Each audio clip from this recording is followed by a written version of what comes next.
started. This session is called Never Judge a Book by Its Cover, Building an Evidence Based on Open and Closed Instructional Materials. And I'm excited to welcome Morgan Polikoff, who is an associate professor at the University of Southern California's Rosier School of Education, Eric Hirsh, who is the executive director of EdReports, Tom Kane, who is the faculty director at the Center for Education Policy Research, and then David Blazar, who is a soon-to-be assistant professor at the University of Maryland.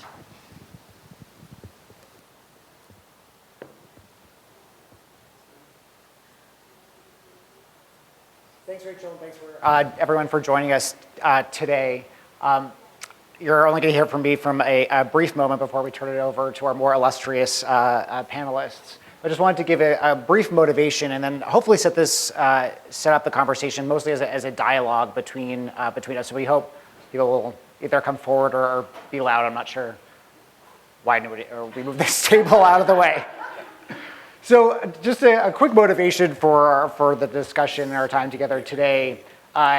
We know that schools and districts spend a lot of money on textbooks and instructional materials. So kind of in a recent survey of some literature, it looks like it's billions of dollars, as much as $12 billion per year. However, we know almost nothing about how these investments play out in the classroom, what teachers are using and what resources they're using and how that influences their instruction and ultimately student outcomes.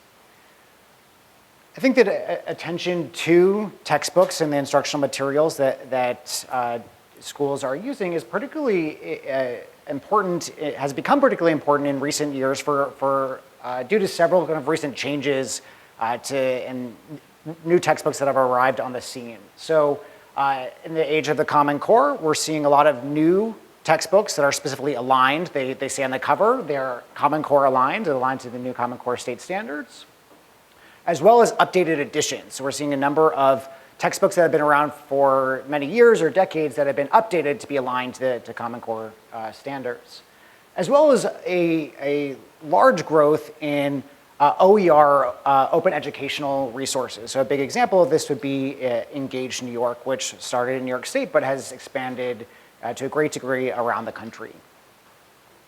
So given all of this background, I think that there are a number of questions that we want to consider together today. So I'm going to highlight a few now, and then we'll kind of return to these, but hopefully just kind of priming you with some questions we'll hit on today. So first, just broadly, what is the research agenda on textbooks and instructional materials? What are the key questions that people are answering? So there won't be a quiz, but the answers to that I think will come pretty quickly in our conversation. And why is it so important that we're asking these sorts of questions in terms of decision-making in schools and in classrooms? How are OER and open educational resources changing the game for researchers and for schools? I think we have kind of a sense of how this has influenced some of the research we've done, but I think there's a lot more that we can talk about in terms of what this has meant for schools. What are some of the limiting factors in terms of engaging in this sort of work, and how could those factors potentially be addressed? So one that comes to mind right away would be access to data. How can we understand what textbooks and instructional materials are being used? And the last, probably most important, who are the key stakeholders here? And how can we use new research to inform decision-making processes? We certainly won't answer all of these today, but these will be kind of ones that we return to. So as Rachel mentioned at the beginning, we have a set of 3 panelists. The way we're going to structure today is that we're going to give each of them a few minutes to share some slides, share some of their current work in this area. So we'll start first with Morgan, and then go to Eric, and then Tom. And then after they've presented some of their work, we'll throw it out to the audience and to a conversation amongst all of us. I'll probably start with 1 or 2 questions and then turn it over to everyone else. Great, so let's get started with Morgan.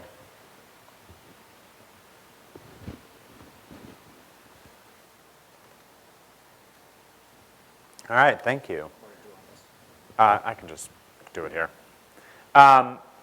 Thanks. It's great to be here. So I'm going to talk about the research agenda that I've been pursuing now for 3 or 4 years on textbooks. And it all started with actually a grant that was focused on the alignment question that David mentioned just a moment ago. I had a grant that looked at the alignment of 4th grade math textbooks to Common Core standards, basically motivated by this anecdote that we were hearing in all the schools and districts around the country that we were talking to, that publishers took an old book and slapped a sticker on it and called it Common Core Aligned. So we investigated that question, and that was what got me started in this work. And the context for the California work that we've now been pursuing for about 2 years is a court case called Williams versus California. And this is a case where students in a number of California districts sued the state, arguing that the state was not providing adequate oversight over school districts in terms of 3 areas, in terms of adequate curriculum materials, in terms of high quality teachers, and in terms of adequate school facilities. And just as some examples of the data that came up in the expert testimony in that case, more than 10% of California teachers did not have sufficient textbooks for all their students to have a copy, and another third didn't have enough materials to send them home with students. When students did have textbooks, they were often badly out of date. So when the court case was filed in the early 2000s, there were still history textbooks referring to the Soviet Union as a place that existed, even though that had not existed for over a decade. And as a result of the court case, there was a law that was passed in the state that established, among other things, a right to sufficient textbooks. And this required several things. I'm not going to read all those things that are up here. But the thing that is most important for us is that schools were required to provide yearly self-evaluations of the adequacy of their curriculum materials. And those are published every year in a thing called a School Accountability Report Card, or a SARC. And the discovery of those SARCs is what motivated the project. So I actually didn't know that these things existed. I didn't know anything about this court case. I had a graduate student who was messing around on the California website and knew that I was interested in textbooks and said, hey, are you familiar with these SARC data? And that led to what has now been 4 grants to look at textbook adoption in California. So the SARCs are our data source. They're available on the SARC website, sarconline.org. And they're available for the most recent 2 years. Some schools don't put their stuff on the website. They put their stuff on their own district website, so sometimes you have to search around for them. But of course, because California is not the best state for education data, the SARC data, textbook data, are only available in PDFs. So actually, the majority of the money that has come out of these grants that I've had has been for paying undergrad and master's students to manually pull textbook titles off PDFs and code them. And so that process, just to get a working data set, took over a year and thousands of hours of student work. So the challenge with the SARCs is not only are they in PDFs, which would be bad enough, but there's no standard SARC format. So basically every district, except for these 15% that have a common format, have their own unique format for what their SARCs look like. And then there's also no required textbook naming format. So the same book, like the most common book is Pearson, Scott Forsman, Edison, Wesleyan, Vision Math. And that book is identified with something like 140 unique titles in the SARC data. So that gives you an idea of what we've been dealing with to just sort of get the data up and running. And I could spend a lot of time talking about that. But so the purpose is not to just build a textbook data set. The purpose is to do something with those data. And we have been able to do one paper that's already been published. It was an AERA Open, and we also wrote a brief on it that was published through Brookings. And that uses the SARC data to answer a question that we think is important, which is, what's the impact on student achievement of schools' textbook adoption choices made during the 2007-8 adoption cycle, which is the previous cycle to the start of our SARC data collection. So we use these 2012-13 SARC data that say what book was adopted, what year it was adopted. And then we match that to longitudinal school-level student achievement data from 2003 to 2013 for all California elementary schools, focused on grades 3 through 5. And we use 3 complementary quasi-experimental methods, which are listed here. So we do a kernel matching, We do a restricted ordinary least squares and something called remnant-based residualized matching. And I'm not going to go into any of the details on the methods, but I'll just show you what we can do with these data. So these are the results from the main impact analysis in third grade math. Due to some data issues, what we ended up being able to do was not to compare like the 5 most common books, which is what we wanted to do, but due to power issues, we ended up being able to compare what seemed to be, from our preliminary analysis, the most effective book to the other 3 most common books. So we're comparing Houghton Mifflin California Math, which turns out to be the most effective book, to the other 3 most common books. And so that's what this impact analysis looks at. And so what you can see from this picture is that 1, 2, 3, and 4 years after adoption, that schools that adopted Houghton Mifflin California Math see higher third grade math achievement between 0.05 and 0.08 standard deviations. We see these effects to a smaller extent in 4th grade and to a larger extent in 5th grade. And we do a bunch of falsification tests to convince ourselves that these are not just spurious. So for instance, you can see we look at the ELA impacts, and you wouldn't expect to see math books having an ELA impact, and we don't see an ELA impact. So those are the rightmost 3 bars of each set of 6. And then we also do the thing that's common in these kinds of studies where you look before the adoption to see if you see any effects before the adoption. And we don't see any effects there either. So that's just one example of what we think we can do with these data. Corey Cadell, who is my co-author, is currently working on a parallel paper that uses science textbooks. So this is actually the 3rd paper that's used math textbook data like this to answer this question in different states. No one's ever done a science analysis before, so we're working on that. And then, and now I'm also working with Tom on some projects that I think he's going to describe. We're also interested in how to get good books in the hands of school districts. And it turns out there's very little known about how districts make decisions about which textbooks to adopt. So in California, we are pairing our impact analysis with an interview study of 32 randomly chosen school districts around the state. We stratified on different dimensions.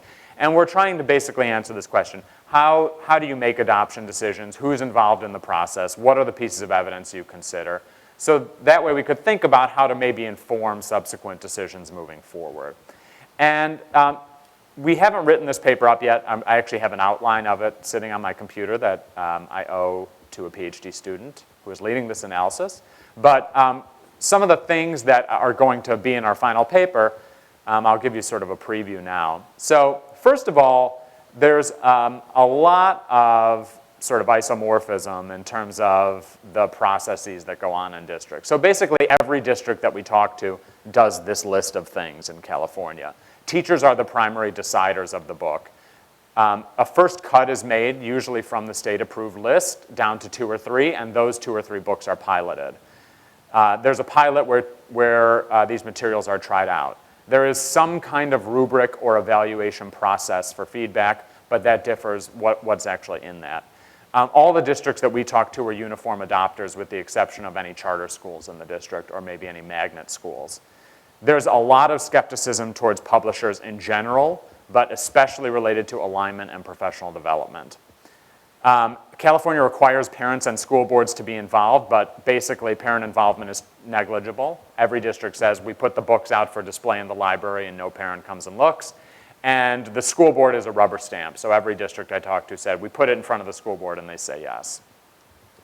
Some interesting things that have come up in this analysis are, we thought that publishers would be a main influence of what goes on in terms of adoption, but actually districts are very skeptical of publishers. And I don't know that this was always true. I actually think that this has been made worse since Common Core. So they're very skeptical of this thing of new covers on old books. That came up in many, many interviews. And here's, these are 4 quotes from district leaders about how they basically don't trust what publishers have to say about the quality of their books. Some districts actually do side-by-side comparisons of new and old textbooks and see the ways that they're the same. And several of our districts said that they would rather wait for better materials. So Common Core was adopted in 2010. The state came out with an approved list in 2013, and some districts waited until 2015 to adopt math books because they really wanted to see what was going on in other districts.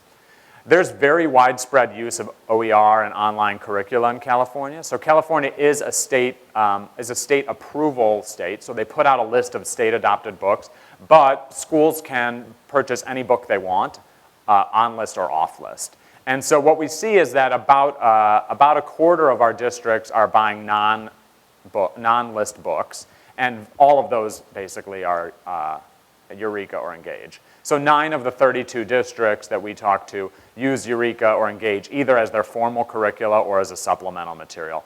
And they talked about the benefits of those OER materials, so continuous updatement, that's not a word, continuously updating the materials, that schools are not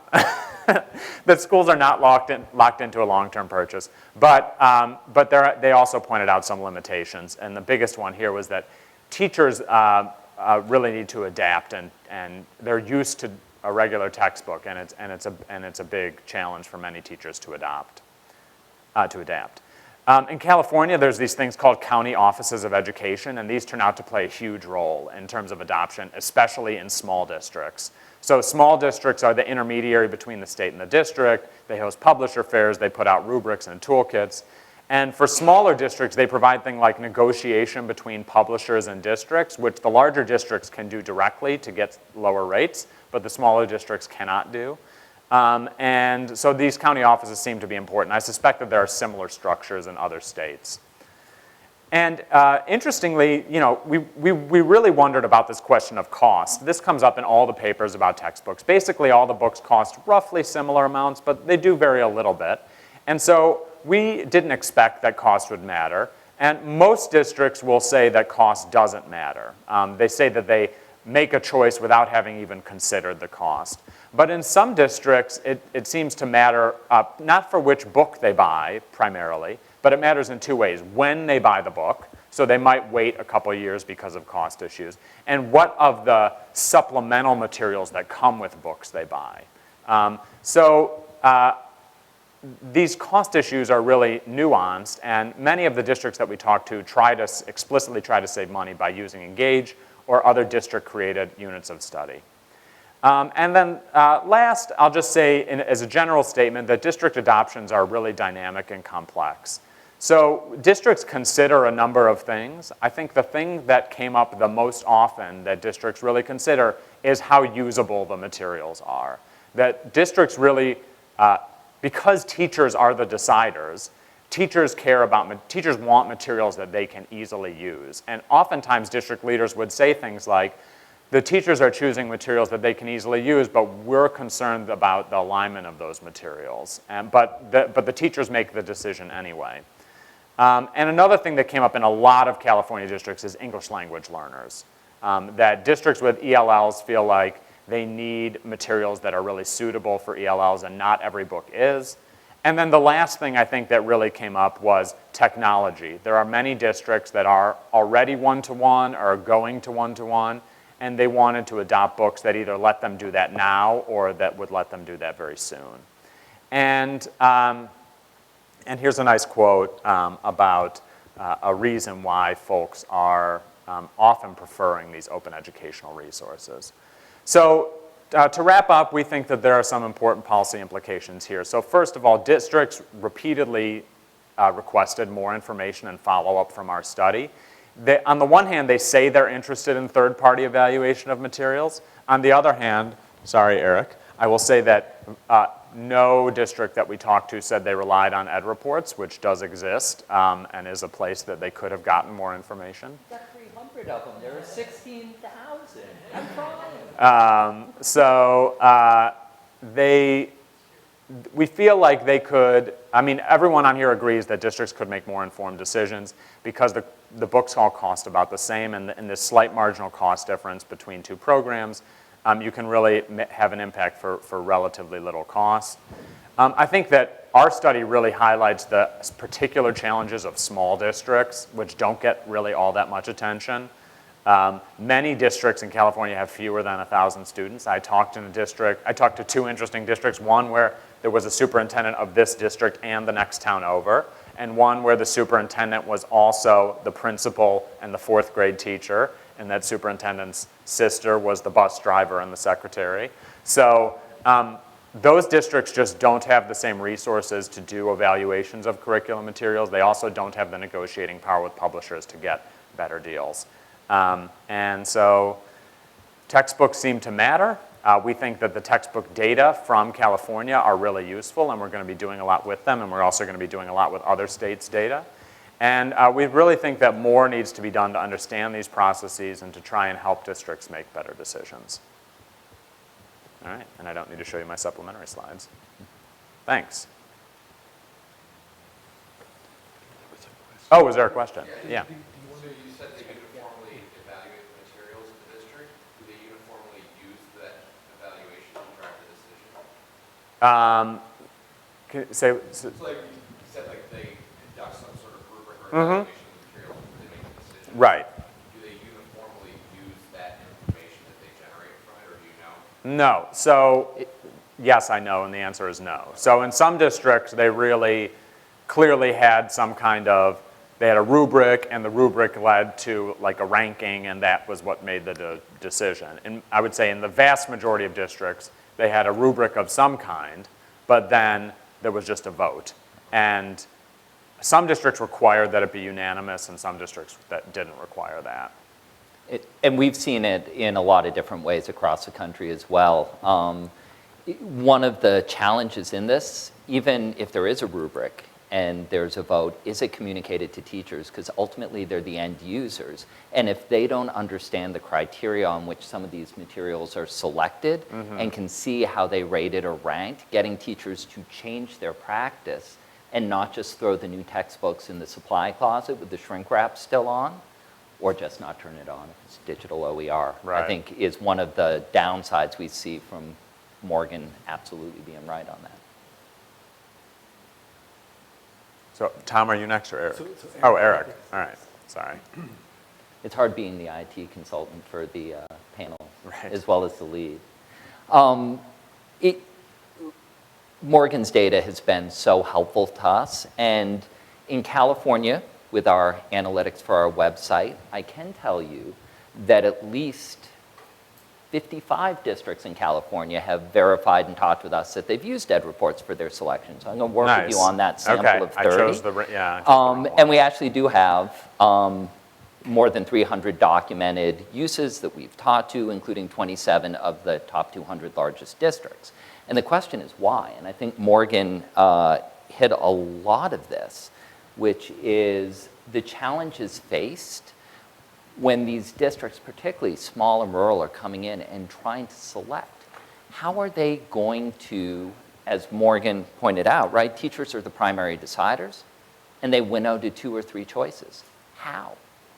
There are so many options available, and unless it is an open resource, you may not be able to see it. So you are taking the publisher's word or the sales rep word if they actually go out to your district. So we heard a lot about the stickers too. In 2012, 2013, 1 week after the Common Core was made official, there were stickers on books saying they were Common Core aligned. So I think districts are sitting here saying, how do I make a choice? And I know there are huge significant costs and capacity costs around selecting these materials. So we launched about 3 years, actually, first reports were up 2 years ago now, to try to help answer this question and empower local districts and states by giving them what they need to make informed decisions about whether materials are aligned to the Common Core. Or college and career ready standards. We've tried really hard in California to look at some of the differences, look at the differences between California and national editions, et cetera. So we work with educators, since they're the ones making the choice. Educators trust educators. They are amazingly savvy end users to go in and look at instructional materials for alignment, and I'll talk about our process in a minute.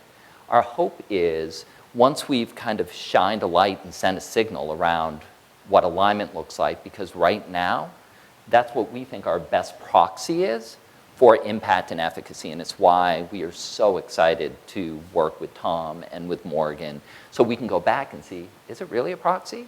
Or maybe our measures of alignment really need work, but we don't have the blue circle there in terms of the impact on student achievement by textbooks.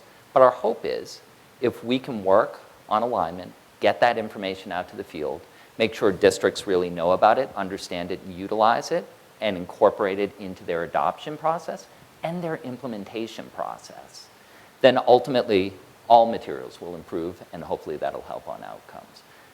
I am not going to talk about the left-hand side of the slide because I have several researchers here who can do it better, but I do want to call your attention to the right-hand side of the slide.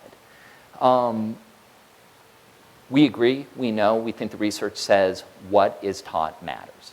The materials matter. I used to work before EdReports at the New Teacher Center. If you are a new teacher and you are just coming in there year 1, year 2, you are really relying on those materials that are provided to you by the district. However, 90% of districts have said that they struggle to find materials aligned to standards. Only 18%, and this data is from fall of last year and just published this year, only 18% say they strongly agree that the materials, their core materials are aligned. And ultimately, those state lists are really, they vary tremendously. In California, they've approved 31 sets of K-8 and Algebra 1 materials.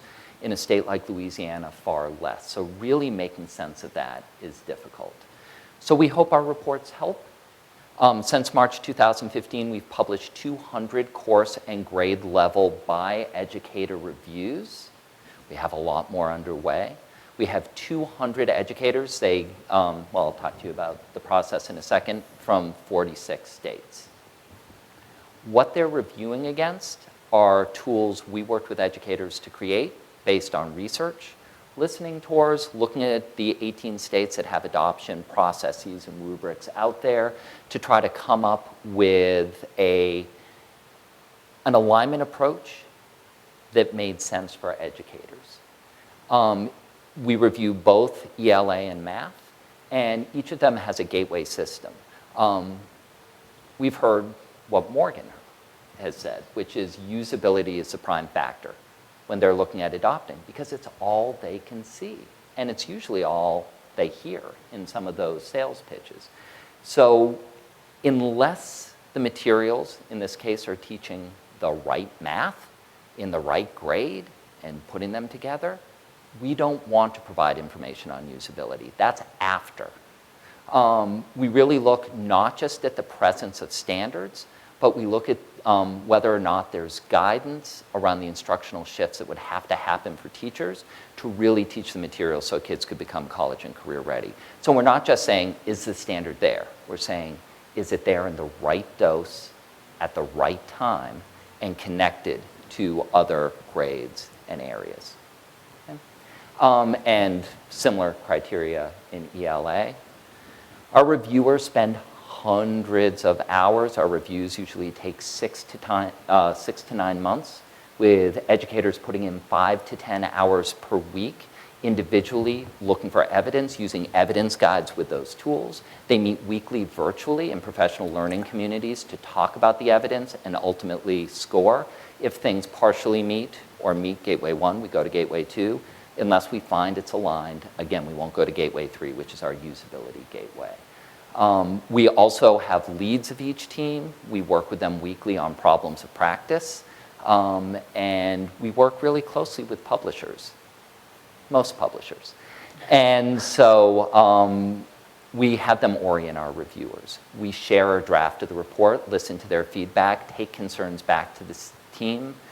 We also give them space on the website for a publisher response because we want to, again, inform the field, inform the marketplace. So real quickly, we found a lot of those stickers shouldn't have been put on those materials. So in K Math, you can see 7 out of the 16 series either met or partially met our alignment criteria in mathematics. So again, only 3 out of 16 fully met our criteria. 2 out of 17 met for high school, and we look at Algebra 1, Geometry Algebra 2, or Integrated 1, 2, 3 as a single report in a 3-course sequence. So we're not the ones determining when certain standards are taught. Yes, a lot of work to do. On the bright side, we are finding newer material much more likely to be aligned. 3rd editions, 4th editions, doing better than 2nd editions and 3rd editions. Some of the key challenges we see are really around focus. Only half of the math materials we reviewed met our criteria for focus and coherence. That they've really done what the core is supposed to do, narrow in, push certain concepts to different grades, and don't hold kids accountable too early for math and really delve in deeply. We find the transition points are particularly challenging on focus. So for example, 6th grade, so many books spend so much time reviewing 5th grade and 4th grade standards to ensure they're ready, that oftentimes the 6th grade standards really aren't there in the right proportion. We also find a lot of extra work in kindergarten. So again, when you're reaching these culminating points and starting, these publishers are rightly worried that the kids may not have had previous standards or be ready. And so that is influencing some of their choices. In terms of connecting the content to mathematical practices, a lot of materials we look at are really heavily scaffolded. That can be really positive, but it's also not necessarily allowing students to really understand how to use mathematical practices, tools, modeling on their own to solve some of these problems. K-8 we found in ELA, we're just starting our initial high school reviews. We found more materials are aligned, and that's in part because of the standards themselves. And how they're organized. And we found the biggest problem, I would say, in ELA in terms of why things may not be passing is program bloat. Math materials cost about the same.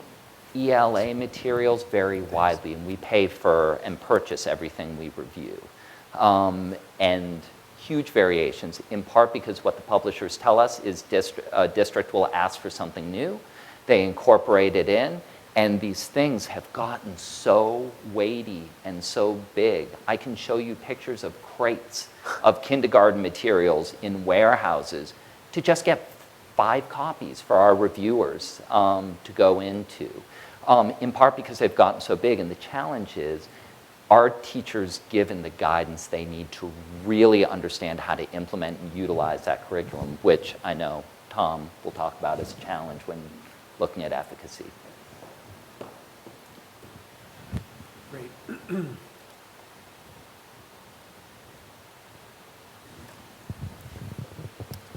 So I'm Tom Kane, and we've got a terrific team working on a study that is not completed yet, but I'll describe. So Morgan and Eric are both working on this with us, but so are David Blazar, who introduced us, and Rachel Hirsh, who's in the room, as well as Dan Goldhaper at University of Washington and Mikhail Kurlander at UC Davis. And so when you think about it, it's remarkable that we don't have better evidence on the efficacy of different curriculum materials. Because the evidence that we do have suggests that it can make a fairly significant difference. So when we had done a prior study last year where it wasn't designed, we didn't design it to discern textbook effects. There were only a couple of few textbooks where we had a large enough sample to estimate the effects of the textbooks themselves, but the few textbooks we were able to do it with suggested that the difference was about 0.1 standard deviations between school districts that were using the effective textbooks versus school districts that were using the average textbook. Well, About 0.1 is big. 0.1 is about the same magnitude as having an experienced teacher versus having a first-year teacher. So imagine the effect of adopting one of these more effective textbooks would be equivalent to basically turning every teacher in your school district from a novice to an experienced teacher. That would be a big effect. And the good news is it's also practically free as long as a good textbook doesn't cost any more than a bad textbook. So all of that was the reason why we wanted to start to do this. But it's worthwhile thinking about why is it? How could it be 2017 and yet there's not been better evidence to guide of efficacy, which is not the only criterion, but it definitely should be one of the criteria that school districts use. Why is it that we haven't had this kind of evidence before, or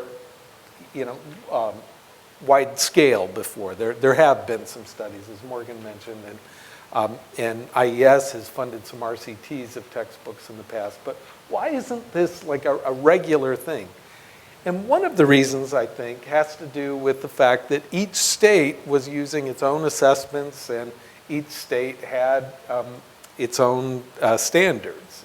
So if you're going to try to do a study of textbook efficacy in Massachusetts and say it's $1 million study, you have to amortize that over just, basically 1 million students. So that's $1 per student cost of trying to do one of these studies. But in this,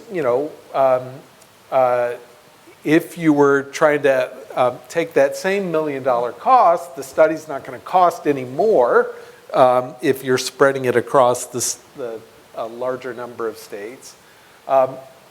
You get the point is that all of a sudden it makes a lot more economic sense to do this kind of study, and we're hoping that this becomes an annual thing, although at this point we're just committed to doing it this first year.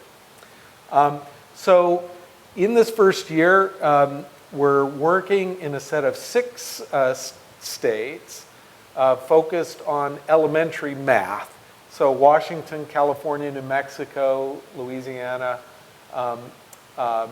Maryland, and New Jersey are the states that we're doing this in.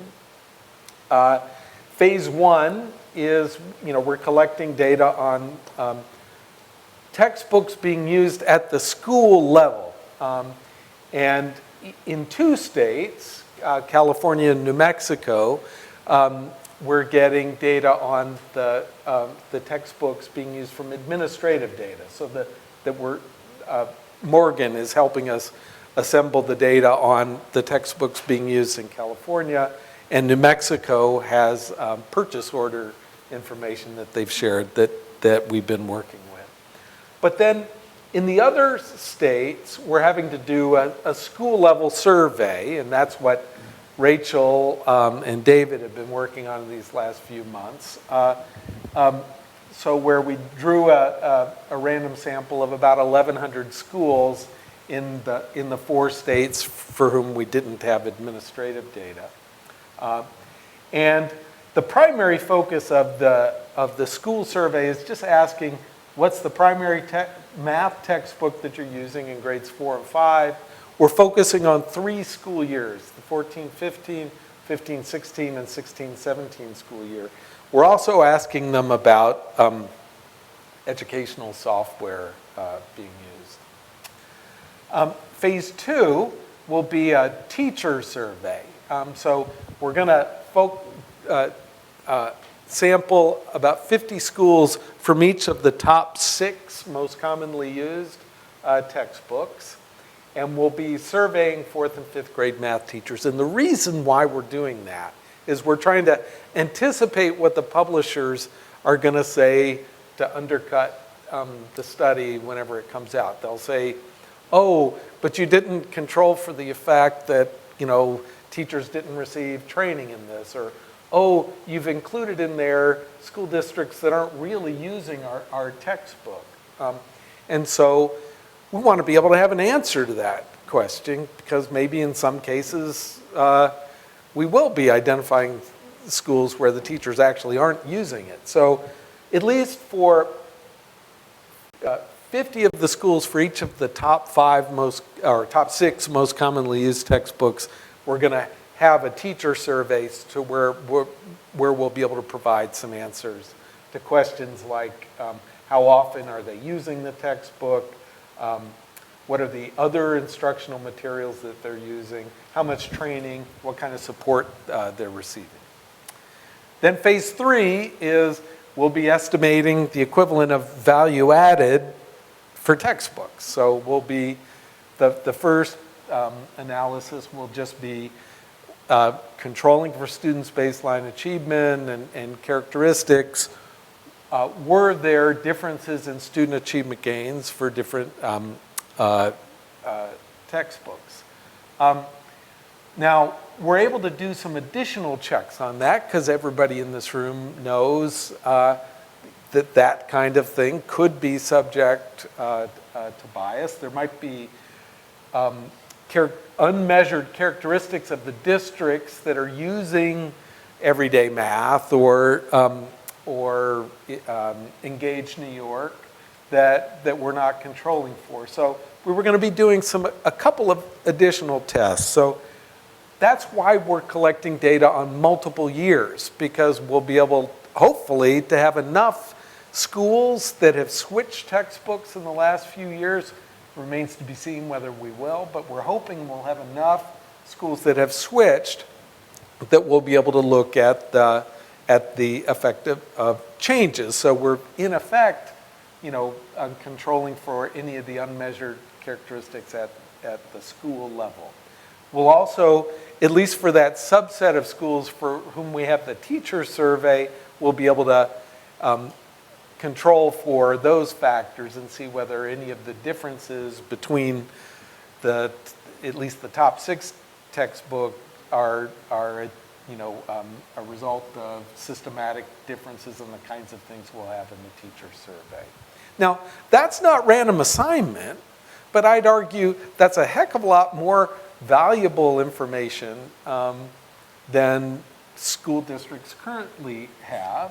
And again, it shouldn't be the only thing. The alignment will matter, the usability will matter, but now hopefully efficacy will be part of the discussion as well. And so ultimately our vision is, so we're starting with elementary math, just trying to figure out what's this kind of thing cost. Rachel is figuring out what are we having to do to get response rates of, so now I think we're up at 65%. Our target is 75-80%. That's so we're learning something this year about what it takes to get that kind of a response rate on a school survey about textbooks. But depending on what we're learning, we're hoping to add other grades and other subjects in the future, and that this could become a regular thing, a regular report on the efficacy of different curriculum materials. And if that exists, then it won't just help school districts make better decisions about which textbooks, but hopefully it'll provide incentives for publishers to be, once they see that they're being held accountable for the efficacy of their materials, they'll have a stronger incentive to invest in the types of training that ensure that their textbooks and curriculum materials are being used effectively in the field. So, David, did you want to open it up for questions? How did you want to structure it? Did you have some? Yeah, we can open it up to questions. Morgan, can you do me a favor and go back to my original slides? So we had this, and there was one slide with a set of questions on there. But I think we can throw it out to the audience first, and then depending on how that goes, I'll ask some questions of the audience as well.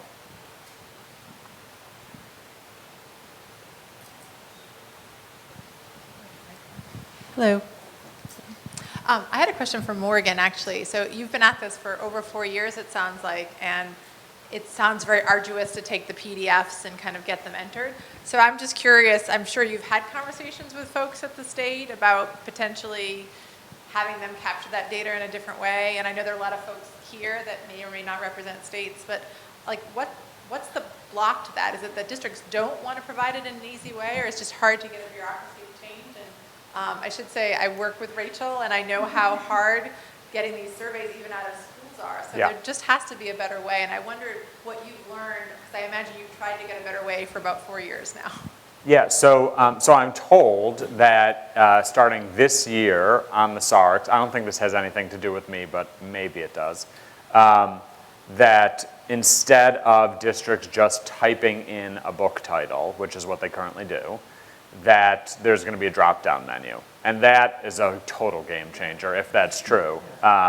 So, because probably 90 or 95% of districts use, 10 books. So if states would do that, that would be incredible. There are a number of states that do keep purchase orders. So New Mexico is one. Texas tracks purchases as well. And Tennessee actually just reached out to me this week. They track purchases as well. Those data sets are way better than California, but they still require some cleaning and such. So why hadn't California done it before? Well, I think the charitable answer is that this whole activity was because the purpose of the Williams settlement was like to give parents information about resources in schools. And so the district felt like if it's on the PDF report card, that's good enough for parents, although I would argue that it's not. Because again, actually the majority of the books in the report cards are unintelligible unless you know a lot about what's going on in California. I think the less charitable answer is like California doesn't care. So I think that hopefully California is doing what I think they are doing. I think other states are also starting to pay more attention to this issue. And just, it's like we collect so much data from schools on everything, and this is just this is such an easy thing to do that you would hope that states would do it. So just to chime in on that, the lion's share of the cost for us for this study is the data collection cost, is the, surveying the schools, providing the stipends to the schools, paying for the temps to do the phone calls and the emails and all that. But as Morgan says, the marginal cost of adding this question to the slew of data that are already being collected from school districts would be small.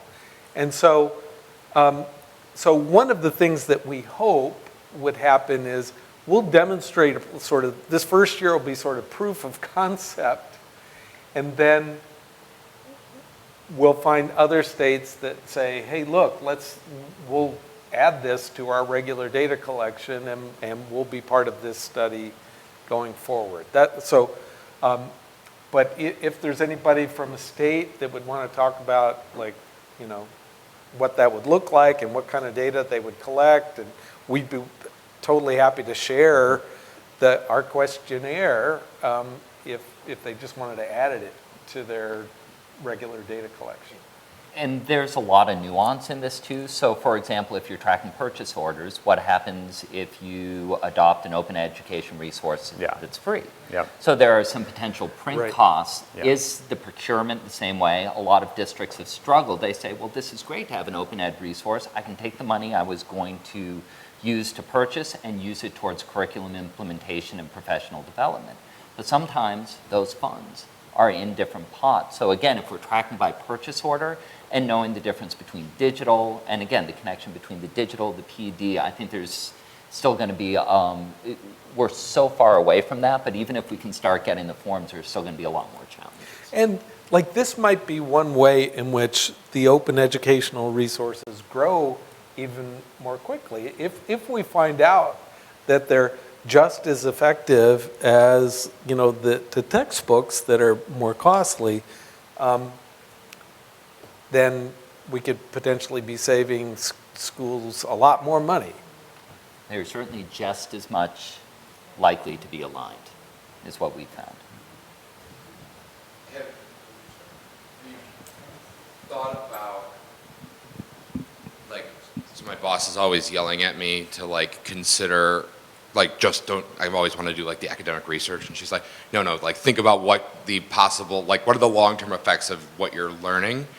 Have you thought about, or are you concerned that if this actually goes really well, you could drive effective publishers to increase their costs, eliminating that low-cost difference? So I know that my textbook's really good, so I'm going to charge more because people will pay more for a really good textbook. It's a great question. I just want to, before you both jump in, publishers are not a monolith. So as we reviewed an open education resource written by 2 college professors, no distributor. It's a website. Really hard to review when you have questions like, I'm busy teaching. All the way through looking at the big 3 in Pearson, HMH, and McGraw-Hill. There are a lot of nonprofits out there and others. So I think this is a legitimate concern to think about and discuss, but I do want to, there are really different types of publishers in the marketplace of which profit motive, even with for-profit publishers, is only one of multiple, but there are a lot of, again, nonprofits, other folks in the space. But I actually think that's a reason for doing this more regularly. So, like, I don't know what we're going to find, but say that the first report says that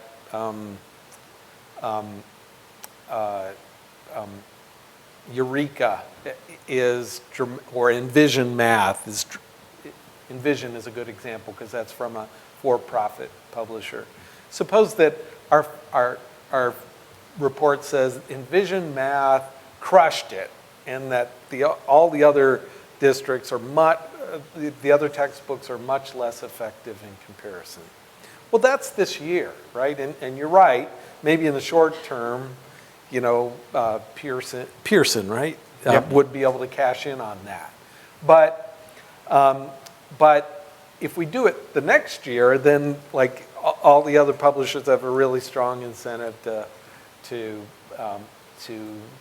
catch up. But much more likely is there won't be a single textbook that is the super effective one. It'll be a collection, and who knows? Maybe even the open educational resource will turn out to be just as effective, in which case we've just totally undercut. Yeah. And think about the Pearson. sales, 30% less effective, 30% off.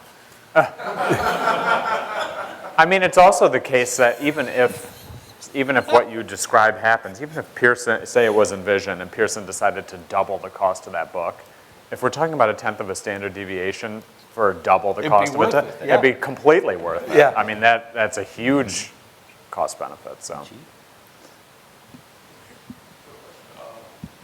Does the teacher survey that you all are doing track how much the basal text is actually factoring into their instruction?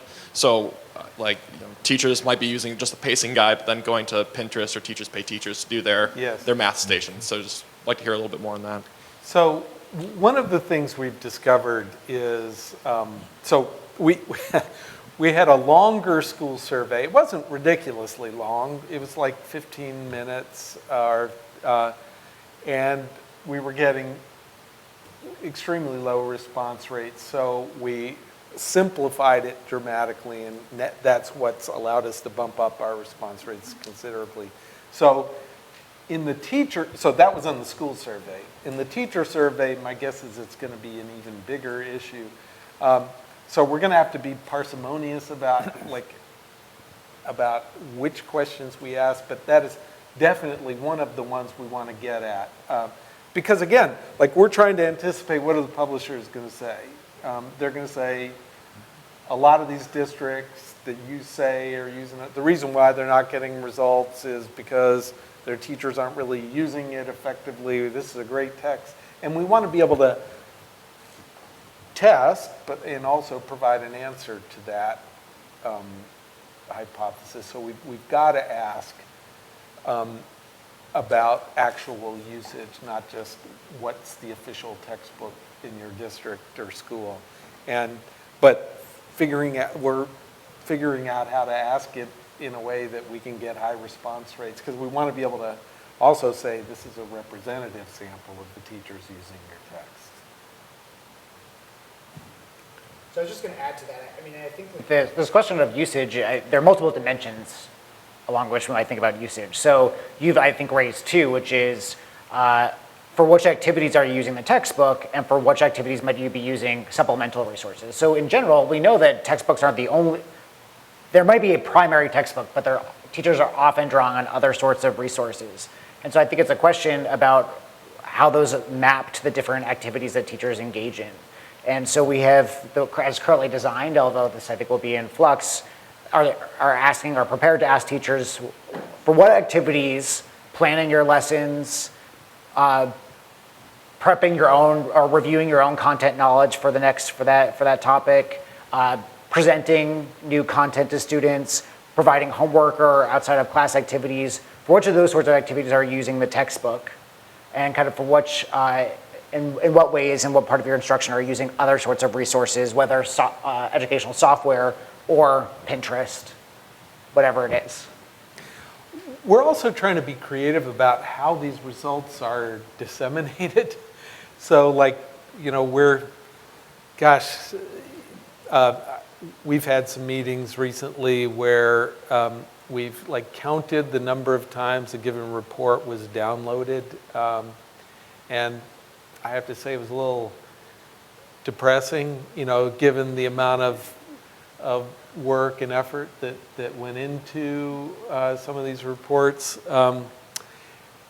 So we're trying to say, okay, like this is not the kind of thing, we're not going to have the impact that we want to have if we just release the paper on our website, or maybe get one story about it in Education Week. Mm-hmm. Rather, not just, if there's anybody from Education Week here, I was not trying to disparage you. Yeah. So here's one thing that we're going to try to do is there is this new resource called Smart Procure, which provides information on which, at least for the agencies that participate in it, you can find out like what were the textbooks that they were buying. And so we can send the report to the districts that were using the textbooks that we're identifying as more versus less effective, just so that we're, you know, reaching out to them, and maybe with the Common Core of data, we even send the data to the school boards at the districts that are using the more versus less effective textbooks.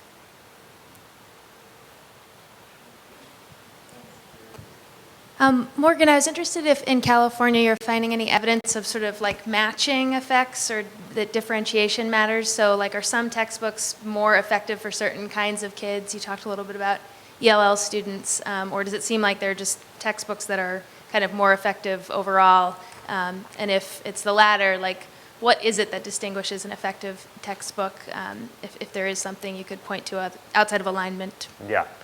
Well, the last question I can answer for you and say we have no idea. And it's very difficult to, that's actually a question that's extremely difficult to know, because there's so many dimensions upon which these books vary that it would be total idle speculation. You know, the reviewers for AERA Open were like, oh, you know, you got to give us a reason why this book is better than the other books. And we adamantly refused to do that because there's no way to know. So, have we looked at differential effects? So in our published paper, we did look at just whether the effects differed for students who did and did not receive free and reduced price lunch. There's power issues in all of this, even in California, which is the biggest state. And we did find actually that the differences that we observed were driven almost exclusively by the kids who did get free and reduced price lunch. So that's interesting. I think the ELL question is super interesting, and I'm sure that we'll get there eventually. It would help if we had student level data, I think, which we haven't had in California, but we do have with with the work we're doing with Tom. So maybe we'll be able to do some of that. But that's where we are so far. And on the non-efficacy side, so we review Gateway 3 again for the aligned materials, and we have uniformly found, particularly in mathematics, but even on the ELA side, differentiation, teacher support, and special populations have been the areas where virtually all of these materials are really struggling. So no data connecting. Hopefully some of those scores from our reviewers can potentially factor in to some of the models to at least see if what the educators are noting may start to connect some of those things a long way off. We're hoping there's a really tight connection between efficacy, alignment, usability. It's going to be beautiful. Hi, I'm Cindy Decker. I'm on the Tulsa Public School Board. So I have a very district perspective, and given that districts are now starting to have a lot of data scientists themselves, I'm just wondering if districts have the ability to examine what the effect is of adopting new textbooks or materials, because Tulsa Public this year did implement core knowledge, ELA, and Amplify. And I can imagine that the rollout was kind of done in tiers, and so they could do something like that. But I also hear the teacher reaction, even though the teachers helped choose those products, since the district's so huge, there's a lot of backlash when they come back to school in August. We only have like 3 planning days, and all of a sudden, all these materials are dumped in their classrooms and they're expected to start with them. So I'm just kind of thinking about the year 1 implementation, might be very different than the year 2 implementation, and then the PD. And great job in terms of picking things that met our criteria for alignment, Tulsa. Well done. I hope the evidence that are in our reports can help think through implementation and where there may be some implementation challenges as teachers dig in, because even things that fully meet our alignment criteria, we're hoping there's evidence there that can inform teachers. But all of this, again, gets to how you select. And in the end, as we think about audiences, which was one of your questions, educators are helping to pick, but not all educators. And really getting them to understand why the curriculum was selected, why it may be beneficial and standards aligned, and giving them the professional support to really implement and change practice. Super hard, but that's going to be what justifies the costs and gets some of these effects. So, one of the things, honestly, I think that we as a field will have to be learning is how quickly do the effects show up. My interpretation of Morgan's evidence was that it was showing up pretty quickly, which was encouraging, rather than seeing the sleeper effect like the first year and then have stuff show up, only the second and third year. From those graphs earlier, it looks like most of the effect was there in the first year, which would be great for this kind of research design, especially because it lets you do the school change things. And also because of the revision cycle, right? One of the only disappointing thing from the study that Morgan and his colleagues did is those materials are no longer for sale and marketed in California. So the thing they found that was efficacious, checking to see if I'm making up words as well, ultimately isn't available. Yeah. So again, not only great that there'll be effects sooner, but making sure that we're in a cycle where nobody's using Envision 2.0 just came out with the copyright of 2016. How does that differ from Envision 1.0? And when will there be a 3.0? And I'll also give you a researcher answer, which is totally disconnected from the realities of school districts. But you could, like I said, almost every district does some kind of pilot. I don't know if you guys did a pilot. So you could do those pilots in such a way that you could actually learn the answer to this question a little bit. If you just did it in enough schools and you piloted 2 things and then you looked at outcomes, you could do that. On another project, so Cindy, what you're describing is is what I think districts tend to do with things like educational software and other things. They don't scale it up district-wide right away. They usually like try it in a subset of schools, usually not a random subset, it's a self-selected group of schools, but nonetheless. But right now, it's just way too hard for agencies to quickly figure out what to do that analysis you're describing, because that's if you're just a single person with a Excel spreadsheet and some Stata programming skills, I mean, that's still like probably a couple of weeks worth of work. And if you're putting out fires every day, maybe you don't have time to do it. So we've got this other project called the Proving Ground Project, where we're trying to make that kind of thing much easier to do, where it makes it easier for people to pilot and test things this way. So maybe that'll be, it was encouraging, Morgan, to hear you say a lot of districts do pilot the textbooks, because then we could say, okay, great, like here would be an easy way to just figure out whether a thing was working. If you're going to spend millions of dollars on a new textbook, you might as well figure out whether. But those can range from a couple weeks to Right. one district we worked with Oh. did a full year pilot Yeah. of each. So the variance in Oh. what it really means to pilot may be a challenge, but still a challenge worthy.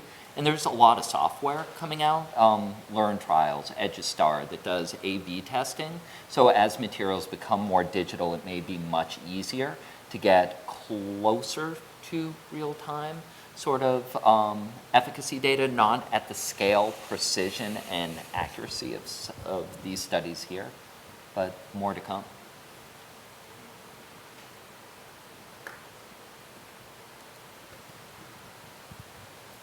Not that I don't want to talk about the research, but Eric, it seems to me like you are like the Michelin stars of these textbooks. Like if I'm going out to dinner, I might care if it was like efficacious and aligned with my tastes.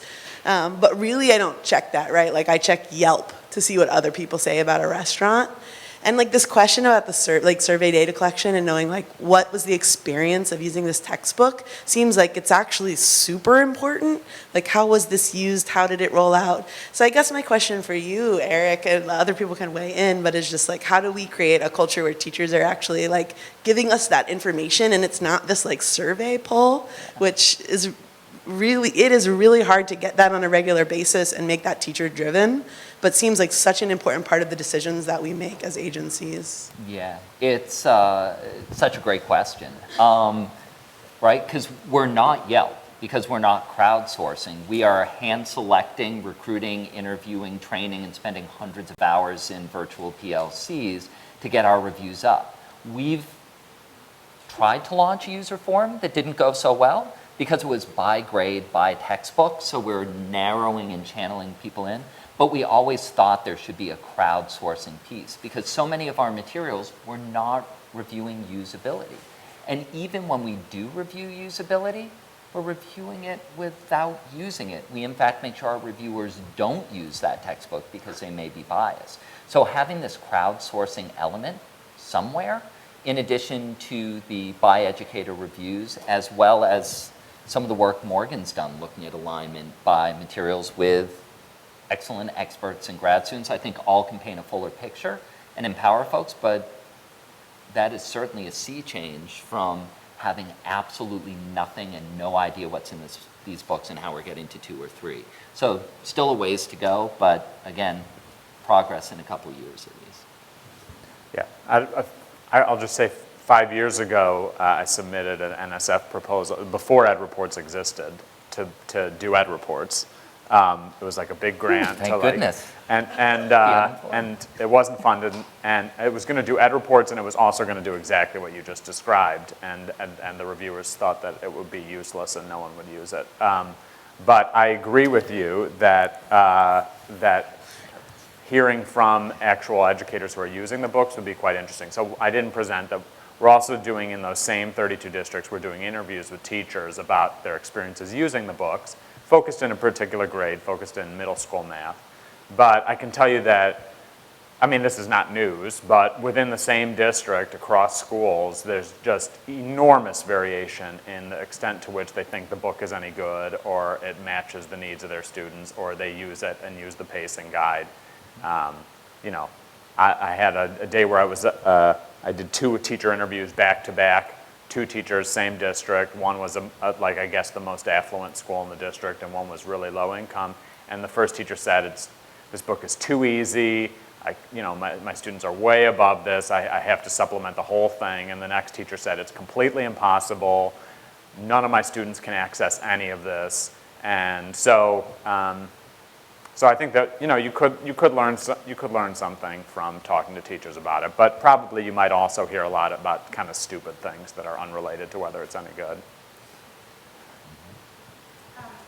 One of our partner states is Maryland, and they actually just hired someone to try to do a little bit of a learning community and an internal review community done by the state. So, and it's going to be online in that same way. I don't know where she is in implementing it, but the expectation was to start it off at that book level, school level, and grade level, and to solicit kind of Yelp-like reviews, but also have engaging conversations between educators. So we can follow up on that. Yeah, I love that. Because I mean, like the SRI report that came out a couple of years ago, it was like teachers self-reported that they use their own instructional materials first, their district's instructional materials second, and then third it was like Engage New York, which is an OER in a different state, and then there was like the major textbook publishers. So it's like there is something there when you drill in deep enough that's like they're using other things, even if they tell you our district uses this textbook. Like I don't think that necessarily means they are using this textbook. Maybe it's like item design can capture that, but it's really.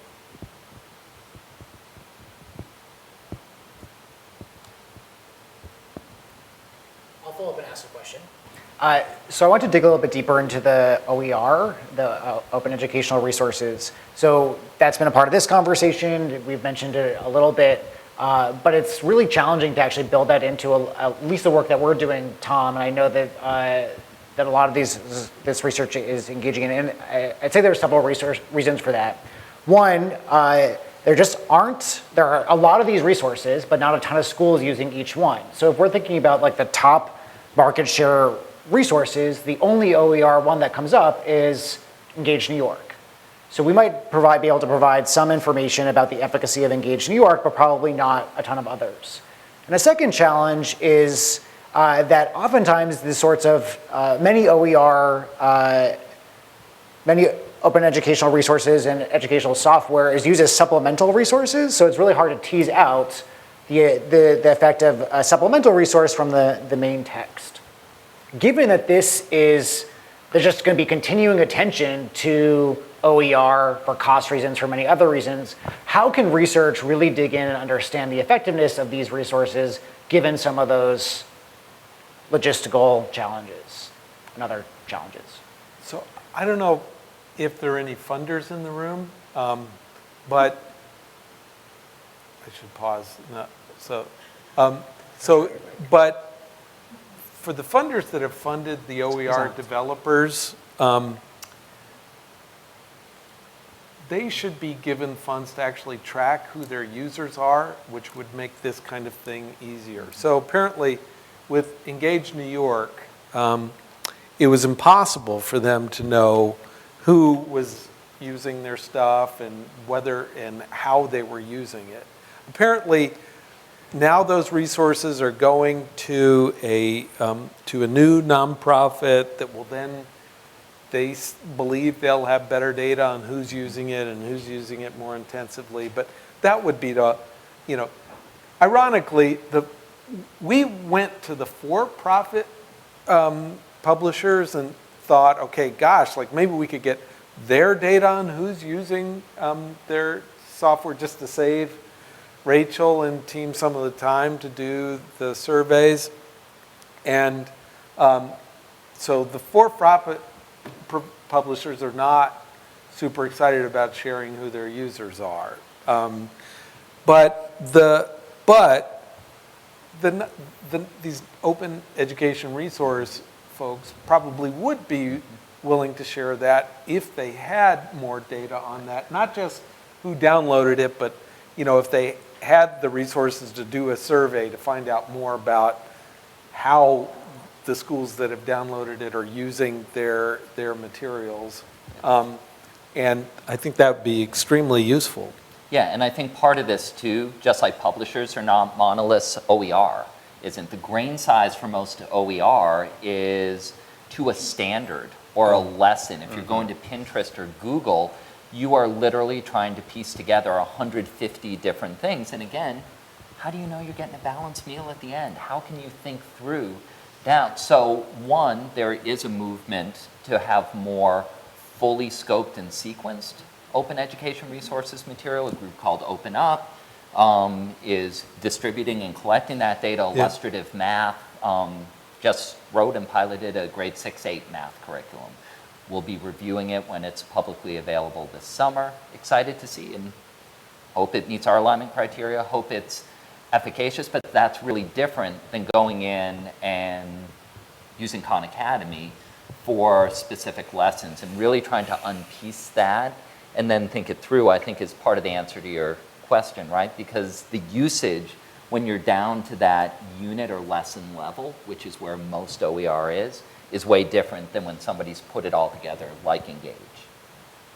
I mean, one thing I wonder about, I don't know, but one thing I wonder about is if there were better evidence on efficacy, and as there is emerging better evidence on alignment, would we see more districts moving to the fully, scoped out materials rather than having teachers, cobble together stuff?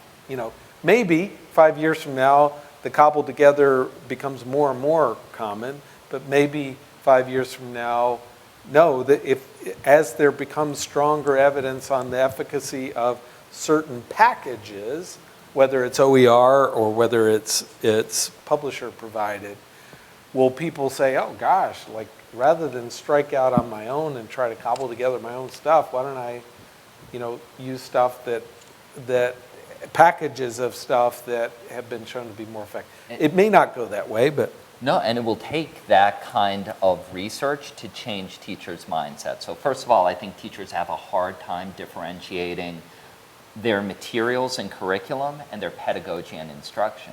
When you're given materials, nobody's saying you should teach it in the exact same way to every kid and follow the pacing guide verbatim. There's a badge of honor amongst a lot of teachers that if I'm not up every night on Pinterest, I'm not trying, and I'm not doing my best to reach my kids. And I think it's only going to be with some of this data that says, actually, if you look across this package, and it still empowers you to teach and to do what you have been prepared, hopefully, to do. And that's, I think the only way to change that behavior is some of the research y'all are doing. I just frame it as a wondering around the concurrent use of an assessment system, such as the digital library, or formative assessment resources in the digital library of Smarter Balanced, item banks from NWEA, interim assessments like MAP, and the information coming from those systems, alongside the assessment resources and curriculum materials. And if that's, I guess there's learn about it from the procurement lens of who's using resources together. It just seems like how to understand the complex interactions there. I don't really have a clear question, just I haven't heard much about the assessment practices as a part of the process of education. So that's a good reminder. We should think of, so currently we don't ask in the teacher survey, we have no question about what kinds of assessment other than the SATE test is your school or district using. I was wondering, as you were talking, whether NWEA has any data on, or maybe could they be encouraged to collect data on, like what textbook their clients are using. And we're going to start looking at interim assessments for alignment to standards as well. So again, are these good measures? Do they meet their claims? I think it's really important. Some of these interim assessments claim that they are predictive, others not. They're there just to improve instruction. And so we're going to start, we're still trying to figure out the right way and the right way to engage educators and experts in the right way, because assessment's a little different than the materials, but it's something we've continued to hear. And I think that's part of the question as you connect those data sources. Are those interim assessments really measuring the full depth of the standards? Because right now there's not a lot of information. It's like textbooks were 3 years ago, 5 years ago. I think we are wrapping up time, so I'm just going to maybe close it out with one last question that we can go down the panel with.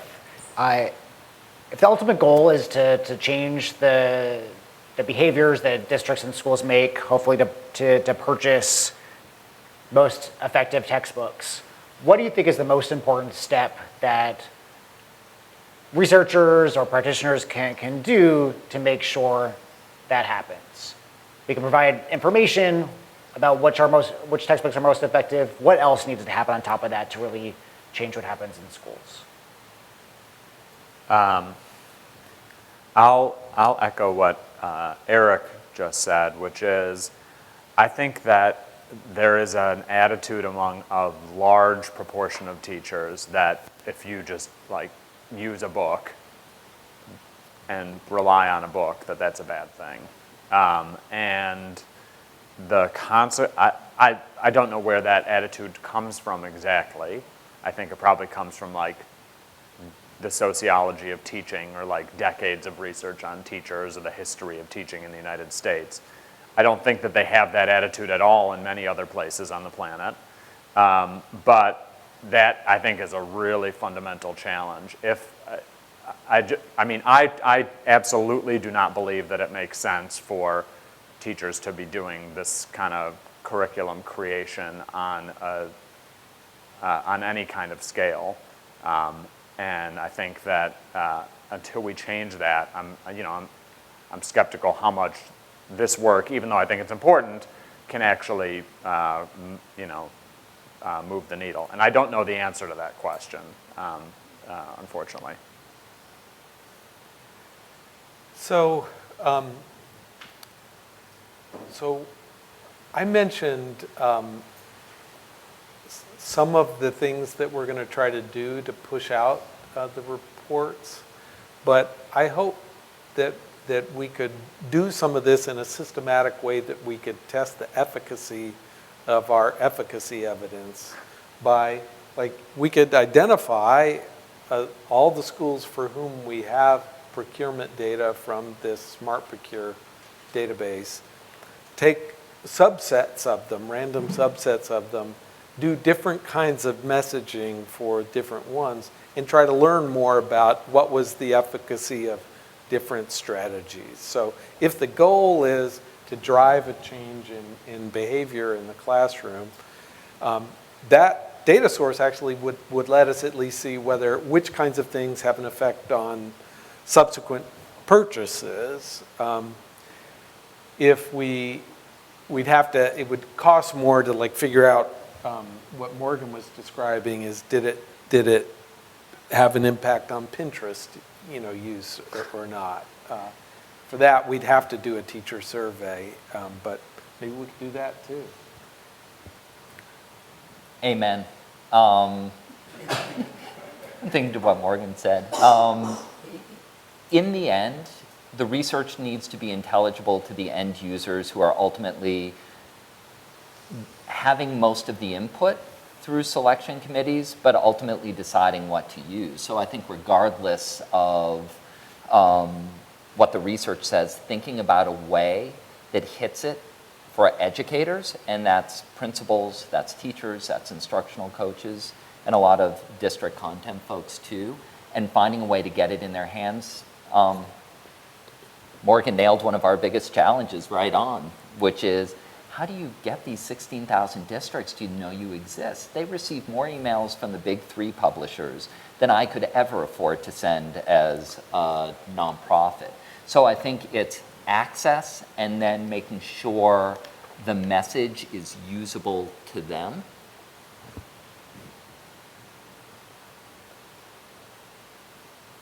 I think we are just about out of time, so thank you to our 3 panelists. And are we turning over to another session right away? Or you have? So, yeah, we have a 30-minute break right now. There's snacks out there, and the next thing at 4:15 is the roundtable, and the schedule or the options for those are on the sketch. Thanks, everybody.